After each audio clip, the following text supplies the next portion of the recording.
Hello guys, ഞാനുണ്ടാക്കുക chicken കറി എൻ്റെ മകൾ ഇതുവരെ കഴിച്ചിട്ടില്ല. അതുകൊണ്ട് ഞാൻ വിചാരിച്ച് ഇന്ന് അടിപൊളിയാക്കിയിട്ട് ചിക്കൻ കറി ഉണ്ടാക്കിയിട്ട് എൻ്റെ കുട്ടിക്ക് നല്ല സന്തോഷമാവില്ലേ കഴിച്ചിട്ട്?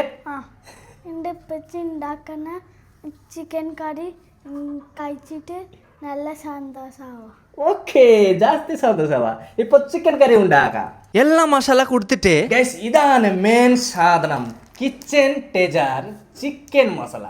ഇതിന്റെ മുമ്പേ ഞാൻ നാട്ടിൽ കൊണ്ടുപോയി, എൻ്റെ ഇമ്മന്റെ നല്ല ഇഷ്ടമായി. പിന്നെ ഗൈസ് കിച്ചൻ ടെജർ ഇട്ടിട്ട് അടിപൊളിയാക്കിട്ട് കുഴച്ചിട്ട് ഗ്യാസ് ഓൺ ആക്കിയിട്ട് കുറച്ച് കഴിഞ്ഞിട്ട് നമ്മളുടെ ചിക്കൻ അടിപൊളിയായിട്ട് റെഡിയായി. കിച്ചൻ ടെജർ ചിക്കൻ മസാല അടിപൊളി ഗൈസ്, അടിപൊളി. ഓ ഇപ്പൊ ഞാൻ നോക്കട്ടെ ഗൈസ്, അടിപൊളി, നല്ല ടേസ്റ്റായി. ഞാൻ ബൊമ്പായിൽ പണ്ടറിയുണ്ടായിരുന്നു, നല്ല കുക്കിംഗ് അറിയും.